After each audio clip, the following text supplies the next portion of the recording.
We think forestry has a great future on Kangaroo Island. It's a great place to grow trees. It has the right environmental envelope to be profitable.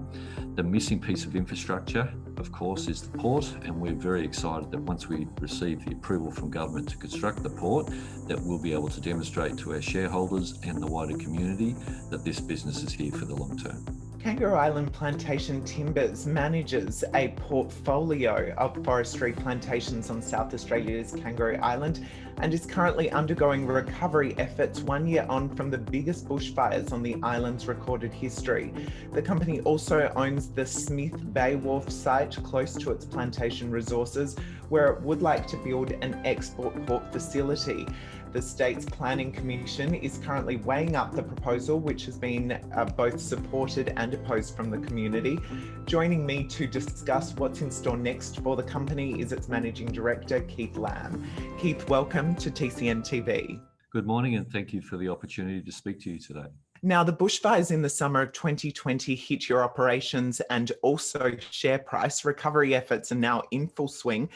What do you anticipate to be the total cost of repairing this damage? Well, hopefully the costs are behind us. The costs were in the cost of firefighting and the impact to the balance sheet of the write-down of the tree crop. Now, that's the single biggest variation that you'd be aware of. Prior to the fires, the balance sheet value was sitting at about $115 million. Today, it's sitting at about $6 million, but the company, as you know, had an insurance policy in place for the full amount of the crop, which was capped out with an annual payment of 65, with some additional pass-through on top of that. So the total amount of that is about 68.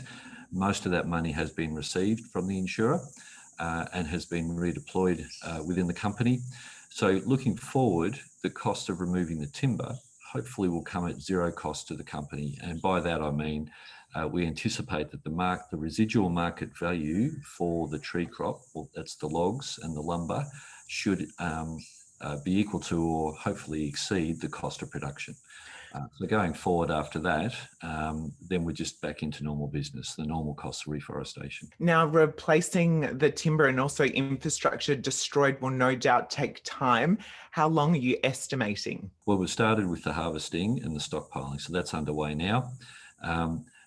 Previously, we had a 10-year harvest window that we were working to when the crop was unaffected by the fire.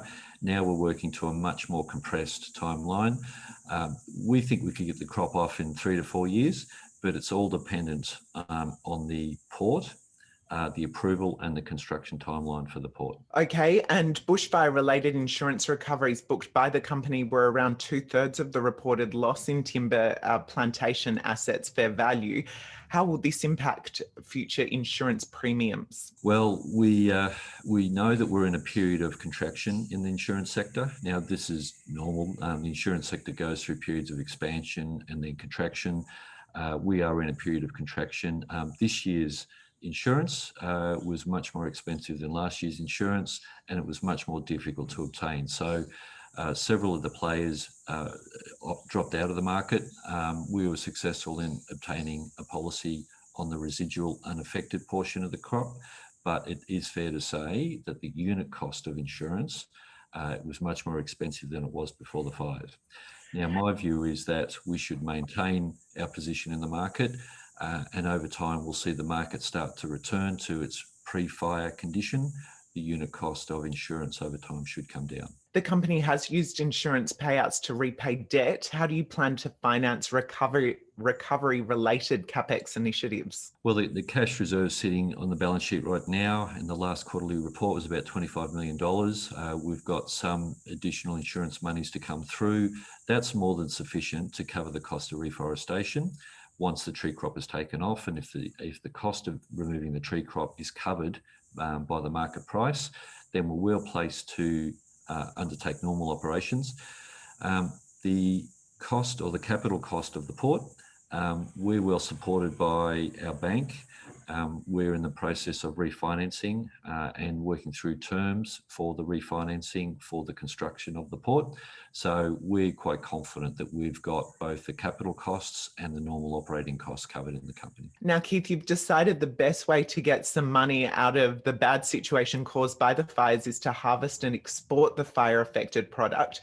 What's your near-term recovery strategy here? Well, we started with the harvesting already and stockpiling. That was very important because the tree crop, although it is resilient and the tree crop is still standing, it will degrade over time.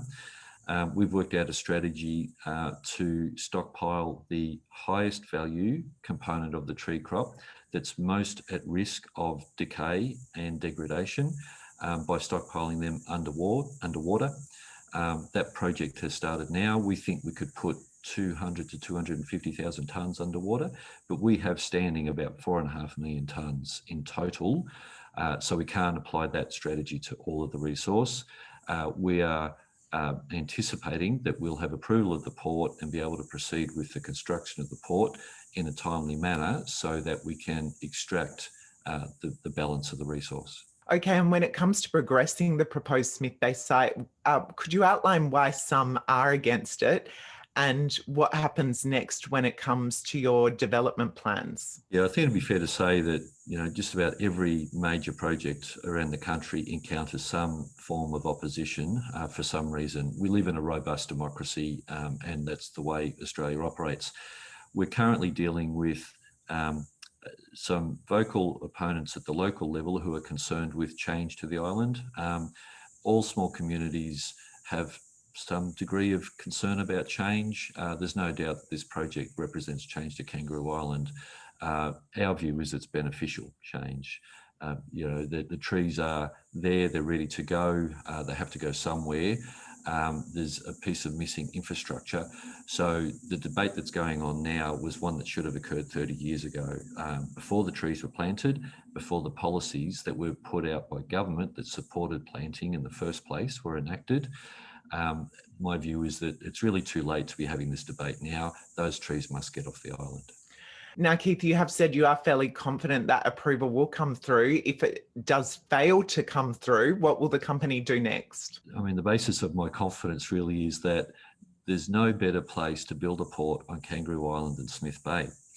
That's certainly the company's view, and we've shared the analysis that supports that, having done an analysis of all the candidate sites around the island.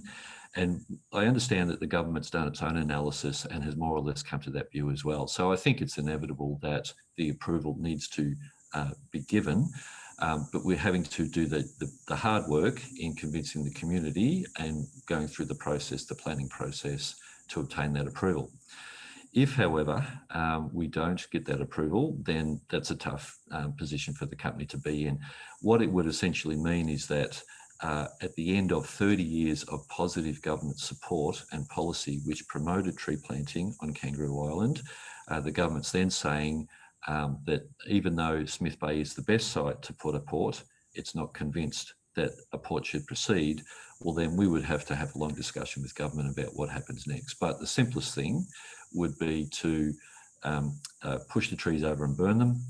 That would, in terms of the environmental impact, have an adverse effect not just on the island, but on the mainland as well.